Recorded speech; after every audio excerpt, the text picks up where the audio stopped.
السلام عليكم الاخوات، كي دايرين؟ لاباس عليكم؟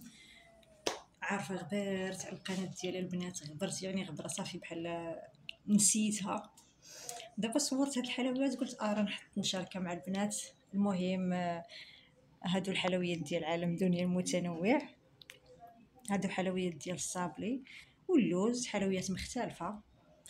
بالنسبه للقناه غبرت عليها البنات لان ما بقاش داك التفاعل. المهم كانوا عده مشاكل في اليوتيوب، صافي بحال تخليت عليها. دابا جاني الحنين للقناه ديالي، قلت علاش ما نرجعش. المهم نتمنى تكون العوده ديالي، غادي نبقى نحط هكا تشكيلات ديال الحلويات جديده، نحط الجديد في الصابلي في حلويات اللوز، وان شاء الله دائما غيكون الجديد. ونتمنى التفاعل ديالكم البنات والتشجيعات ديالكم باش ما نغبرش.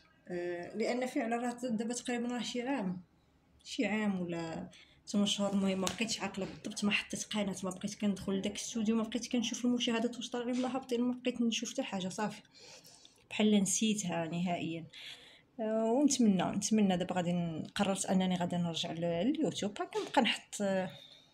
غنبقى نحط هكا حلويات مع الاثمنه مع المهم ما عرفتش شنو. المهم كل مره غنبقى نحط حاجه، نبقى نحط روتينات، نبقى نحط مشتريات. المهم غادي تكون متنوعه، يعني مادام دايره فيها عالم دنيا متنوع يعني غتكون قناه متنوعه. ونتمنى تعجبكم ونتمنى تشجعوني باش نرجع.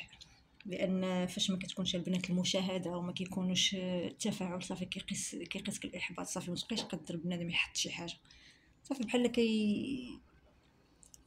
كيما قلت، صافي بحال كتعكزي وكتفشلي. عكس فاش كيكون التفاعل وكتكون المشاهده، صافي كتكون عندك واحد الحماس، كل نهار خصك تنوضي تصوري، كل نهار كيكون جديد. انا راه يوميا كندير وصفات، يوميا كندير حلويات، يوميا كندير الكيكات. يعني عارفين داكشي اللي عندها الوليدات تبارك الله، راه دائما كتكون عندها التنوع في الوصفات والاخر.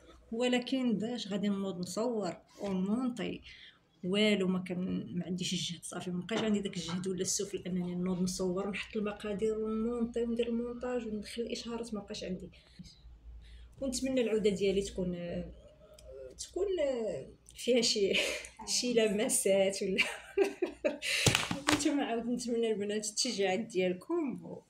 المهم هذه مقتطفات، هذه واحد الكوموند صايبتها انا غير دابا، والله الا استفتها وقلت لبنتي اجي نصوروها نحطوها، قلت لها هذه بشحال غبرت على القناه، اجي صوريها وحطيها. ونتمنى البنات كما قلت لكم تدعموني، ونتمنى العوده ديالي تكون. نتمنى ان شاء الله نعود نرجع لليوتيوب، نرجع بواحد الحماس بواحد الطاقه. وانتم عاود نتمنى تشجعوني، وهذا الشيء اللي كاين البنات. انتم مع هاد التصاورات غادي نبقى كل مره نلوح لكم جديد، كل مره نلوح لكم الجديد في الصابلي وفي الحلويات وفي حلوه اللوز في المملحات. ونتمنى يعجبوكم، ونتمنىكم عاود تستافدوا البنات. الاسرار كاع اللي عندي وكنخدم بها غادي نبقى نحطها لكم. والله يعاونكم البنات حتى نتوما، والله يسهل عليكم.